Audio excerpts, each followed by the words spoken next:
Good afternoon. I'm Marnie Clippinger, President and CEO of the Marketing Science Institute. As many of you know, MSI serves as the bridge between marketing theory and business practice with the goal of moving the needle on significant marketing problems. We do this by funding research by leading academics worldwide on topics voted by our 60-plus corporate sponsors and disseminating that research through members-only events, a variety of publications, and online content. I'm very pleased to welcome you to another MSI for-member, by members webinar. This is a series of webinars on subjects related to MSI's current research priority topics. I'd like to point out the Chat with Presenter function in the left-hand corner of your screen. Please use this feature to send through any messages you have for our speaker during the presentation. We will gather the questions and have a brief Q&A session following the presentation. And now I'd like to introduce you to today's featured speaker, Neela Fang.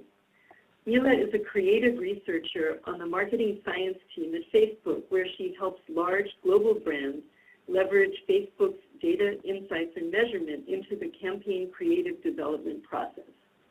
Prior to joining Facebook, Neela worked at NERA Economic Consulting and the World Bank. Born in China and raised in Brazil, Neela received her college degree in economics and statistics in Brazil and a dual master's degree in U.S. public policy and international policy studies at Stanford University. Besides her interest in data and analytics, she spends time choreographing dance routines and playing volleyball. Neela, it's great to have you with us today. Thanks so much for taking the time to talk with us. Thank you, Marnie. Hello, everyone. I'm Neela, and I'm very excited to share a bit of my work and how we approach social metrics at Facebook using topic data. A bit of context around my work. My current priorities are to help the world's largest advertisers on how to translate a business question or a brief into people insights to inform their next big campaign. The data resource that we use the most is the topic data, which are conversations that you have on your day-to-day. Statuses and posts. For example, Marnie posting something on Facebook right now. I'm watching an MSI webinar. I'm so excited. Today, I have 3 goals. I would like to share what are the good and bad uses of topic data based on our research. And based on this best practice, share an internal process of how we have been using topic data and an actual case study to exemplify our work.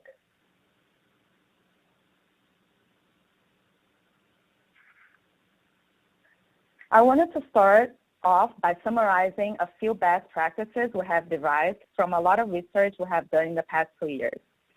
Our goal is to understand what topic data is useful for. And we found that topic data is great for creative ideation, and I will talk more about it later. 2, it is also really good for discovering new audiences because we might find that there are other groups that can be of interest to a brand besides the initial audience of research. What is not so good for is for measuring effectiveness. Based on randomized controlled trial tests, we have run measuring brand chatter as a proxy for measurement, and we do not recommend using it for measuring effectiveness. And it's not so great for filtering or targeting an audience because of chatty people. Similar to clicky people that will not really necessarily lead to conversion or buying something.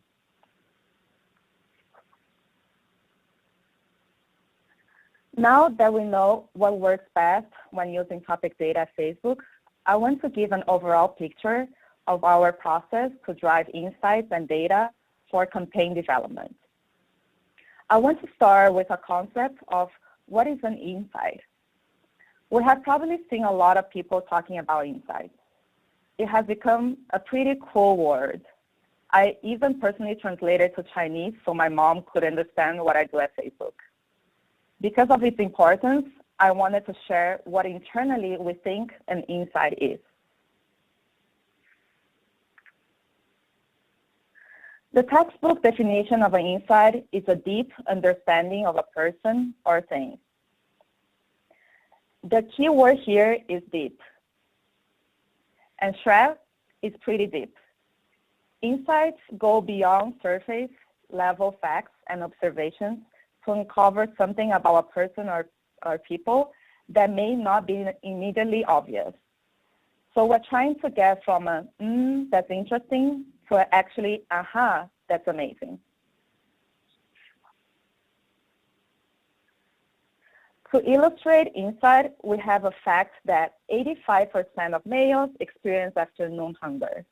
And the observation is that hunger leads to emotional fatigue, and you're tired, unfocused, and cranky. But the actual insight is that you are not yourself when you're hungry. It is a deep understanding of a human truth. This insight was actually used by sneakers. Great, but how do we get to those insights, right? So here are 4 steps you can take to get to an insight. This might happen over the course of several months, an extensive research, or it could happen over the course of a few hours of critical thinking and desk research. The testing can happen prior to a campaign or as a part of a campaign itself. We start with our business objectives and audience in mind. Because we're sitting a lot of Facebook data, then we think of a hypothesis or a question to get us focused to ask the right questions. Then we use topic data to test hypotheses. And lastly, we uncover insights through this test.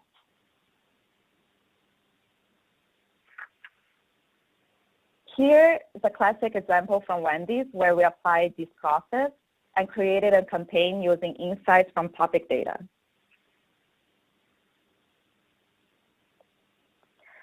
As we explain the process part of this presentation, we start by receiving a formal brief from Wendys in this case, and we summarize into this slide. So for example, we think barbecue conversations differ between the North and the South of the United States. Can we look at Facebook data with the each tag to see what people say? Let's just focus on 20 to 50 years old. We need this for a client pitch for next Friday. So as you can see, we have all the pieces that we need, from audience to hypothesis to what we really need to look into in terms of topic data. And in this case, it's around the each tag, which, for example, just to illustrate, Salina posted on Facebook just now, watching a Facebook MSI webinar, I'm so excited, and she tagged on the side, eating Cheetos.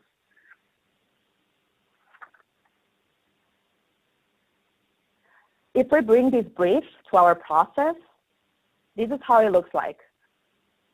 We know by observation that barbecue is generally associated with southern states.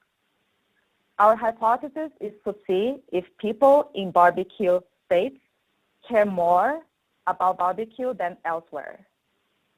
We then test the hypothesis with data and do a study around tracking barbecue conversations across the U.S. Lastly, we confirm our hypothesis or reject and uncover the insights. In this case, we found out that barbecue conversations are paired with the words want or need, but not exactly where we would expect. The results showed that people in barbecue states were far less interested in barbecue, while those in non-barbecue states didn't just want barbecue, they needed it. Based on this, we partnered with Wendys to create a campaign around barbecue and accessibility. We focused in states where there were over-index of these need barbecue conversations.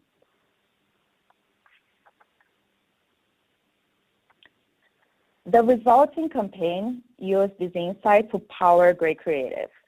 We also further leveraged audience insights to select the talent, and it turns out what we consider as B-list actors over-index with millennials in non-barbecue states. Now, let me play the actual campaign for you guys. Miami Beach. Cape Cod. Malibu. Hi, I'm a celebrity. And these are just a few of the geographically underprivileged places where millions of Americans don't have easy access to quality barbecue. Barbecue and accessibility.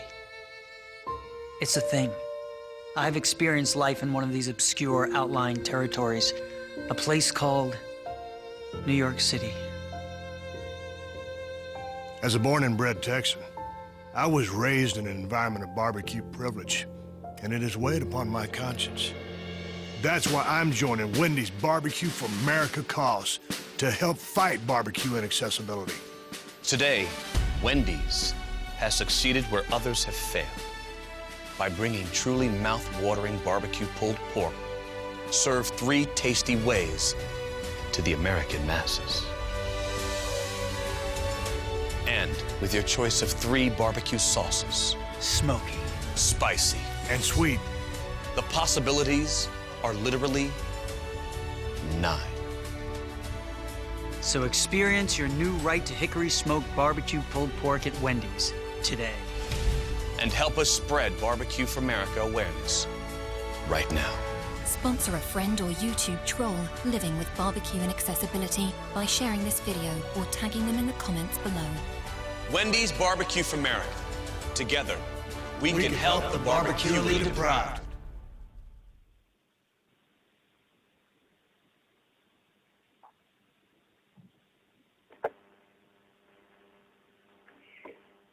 That was great. I have to say I'm hungry watching that. Thank you so much, Neela. I want to remind the listeners to please send questions directly through the Chat with Presenter function in the left-hand corner of your screen.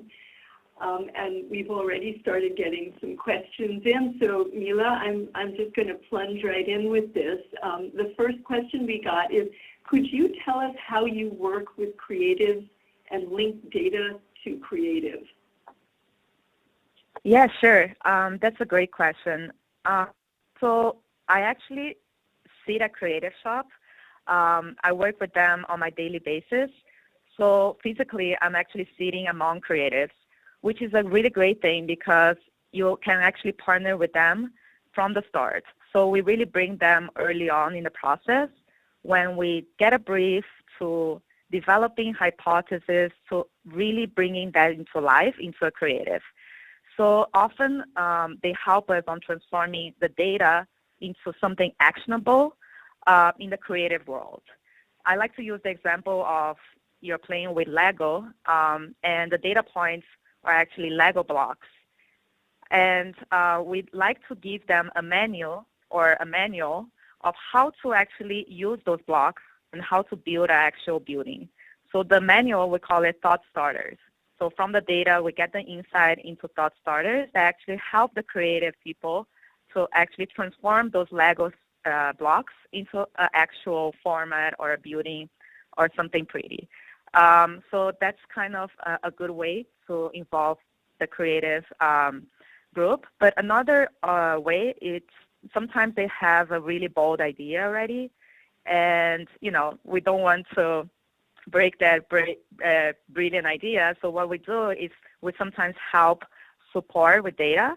And the data might really support the idea. Or sometimes, unfortunately, the data cannot support that idea. And they have to move on to another idea. So these are kind of 2 ways where creative and data are pretty linked. And I think bringing them early on is really important. I think you were starting to touch on this, but what happens when the data doesn't align with the creative hypotheses? Yeah, that could happen a lot. And, the data is speaking for itself often, and we really need to listen to the data, right? So sometimes we start with a great question, a great hypothesis, but the data really did not support it. So what we do is we reiterate the process again to see and confirm if the result is actually rejecting the hypothesis. So we check if there's omitted variables, we check if there's other things that we could have done. If the result is still the same, it just clearly shows that we could not defend the hypothesis. And it's okay that we don't prove, because that will just mean that we need to move on to a next idea and try to bring the data to supporting a next idea. Okay, the next question is, how do you balance audience and topic data? Yeah, those two data are really important. Audience data is everything around demographic, right? Age, gender, and the great things about the people. And the topic data is, as I told you guys, around conversation, around things that people post, how they feel, how they care about certain things. So I would say that audience data are sometimes good to inform some sort of targeting and being more relevant for a certain audience. And topic data is really good to go deep into what they really feel, care, and love. And hopefully the combination of both is the sweet spot, which we can inform the creatives. Okay, can you tell us how well the Wendys ad performed? Yeah, the Wendys campaign was one of probably the best campaigns we have done. It had a great lift, great metrics. It was really well received, even by looking at the social metrics around the campaign. I would say that in terms of brand lift, it was definitely very significant compared to their original campaign. And we were all using this case study, and Wendys approved because it was one of the best cases of a creative, insight-driven campaign, and we were very proud to show around. Okay, so I guess you could say that the insight did end up influencing the product line strategy. Sometimes it does, sometimes not. Depends really on how the campaign was developed. So if the campaign was very successful, it often can shape internally, not just the product, but the whole strategy of a company. But we always start in mind with the creative campaign, and the consequences of the creative campaign can shape many facets of the company, from product, as you mentioned, to even a strategy, and sometimes even targeting. So I would say for Wendys, it was very interesting that they were able to kind of apply more for certain states, and the conversion was pretty solid, and I think it was one of the best cases where not just a creative campaign was done, but also strategically and product-wise was effective. Do you have stats on how many views you observe on a campaign such as #barbecue? And also, does Wendys link this to a promotion or a coupon campaign for the same target population? Yeah, I currently don't have the metrics on top of my mind. And I know they ran this campaign a couple of years ago. I would say 2 or 3 years ago. And at that time, I'm not really sure if they used a coupon or not. So I would honestly get back to you in terms of that, because I don't have the metric on top of my mind right now. So I'll get back to you on that. What would be your 2 to 3 recommendations when doing this kind of analysis? Yeah, that's a good question. I think once you start with a brief that the client tells you, hey, this is our issue, this is our business problem, this is our audience, and the type of things they want to investigate, I think it boils down a lot on going deep to the hypothesis, not just something very broad, I want to know everything about barbecue, but more, hey, I want to know if there's over-index of barbecue in certain states versus not, So that way you can actually go a little deeper into your questions and use data to really focus your research. So I think that's the first tip that I would give to really like narrow down your hypothesis. And a second tip that I would say is to really make sure you bring the creative side together with you when you're developing these. Again, the reason is that they can actually bring to life in a much more smooth and effective way instead of you just giving them the legal pieces, right? Like creating that manual and that link or that bridge with your creative group is really important. And maybe a third tip would be to really sanity check your data from not just knowing the volume, but also comparing your volume to other demographics, right? So imagine you're comparing barbecue conversations, but it's very important to compare to general conversations in general, because that way you have a relative comparison and you're not just talking about volume, but you're talking about the additional effect on the baseline. So this baseline is very important. Do you know of any examples in the pharma industry?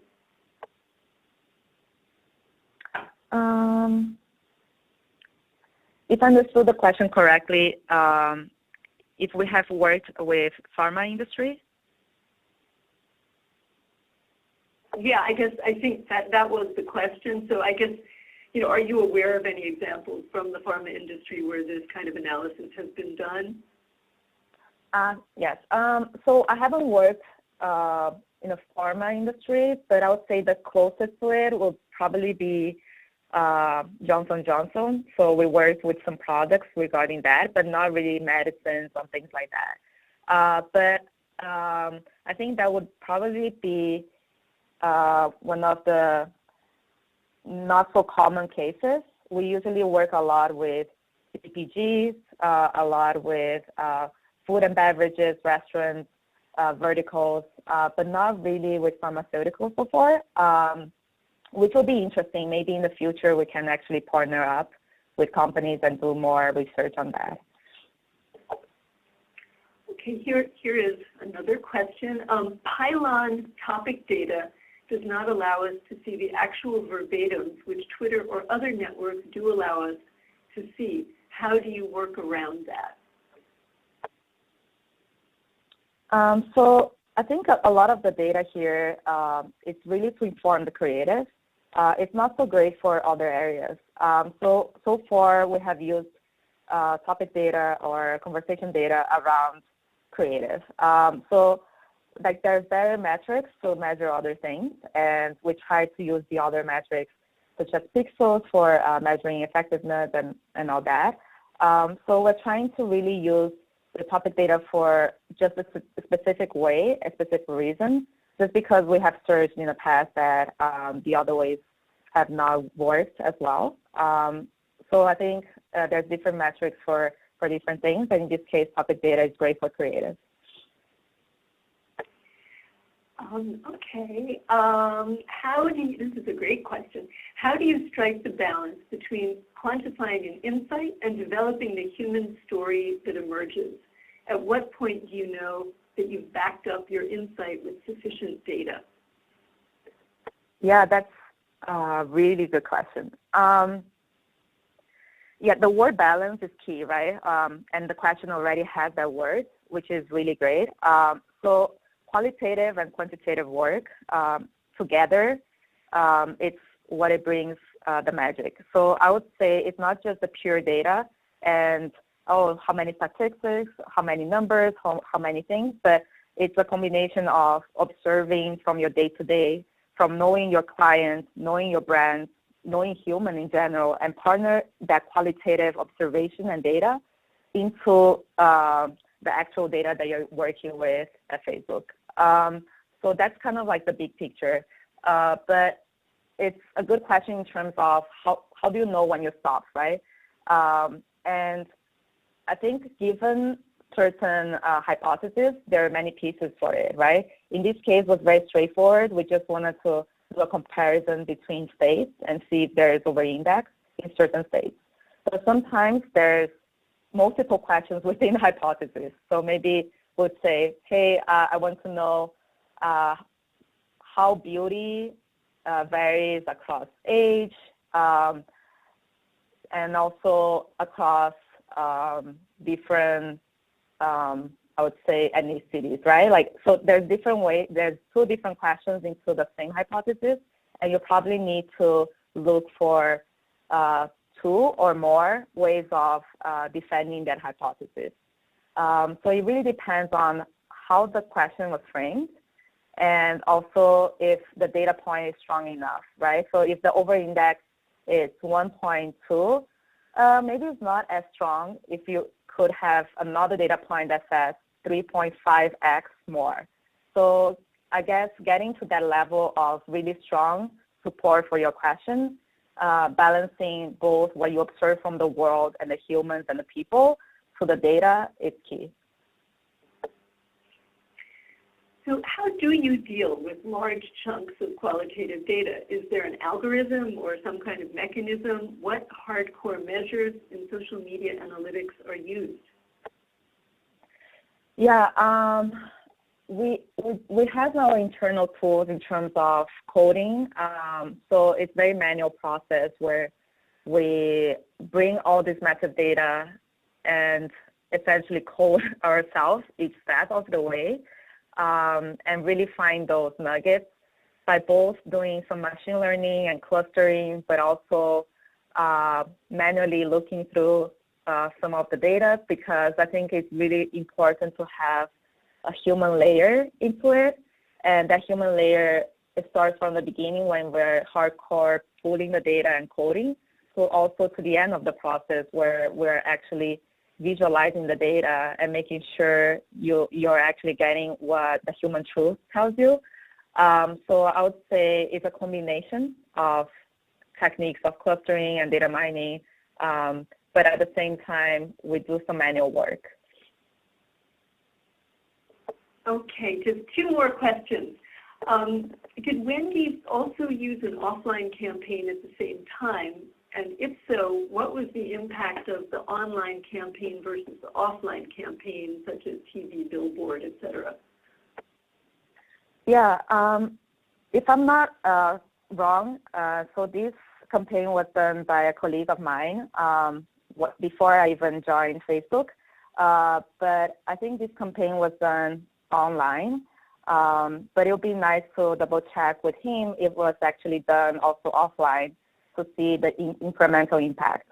So I'll definitely get back to you on that, so I can double check with him what he ended up doing. Okay, that would be great. And finally, do you know if Wendys was developing this barbecue idea prior to Facebook's partnership with them? That was actually after the partnership. So once they partnered with us, they really wanted to create a campaign using insights. And that's when this campaign was created. So it was during the process of the partnership. Okay, great. I think, oh, yeah, I think I'm just looking at all the comments, and I think we've gotten through all the questions. But if for some reason Neela didn't get to your question, or if there are additional things that you would like to discuss with her, you should definitely reach out to her at Neela FX. It's MILAFX @fb.com. I want to thank you again, Neela, for taking the time and giving us such a great presentation. And just a quick note, our next webinar will be Critical Success Factors for Multi-Channel Attribution on August 4th at 1 p.m. We look forward to having you on then, and many thanks to the members of the MSI audience for participating in our member-to-member webinar series. Thank you.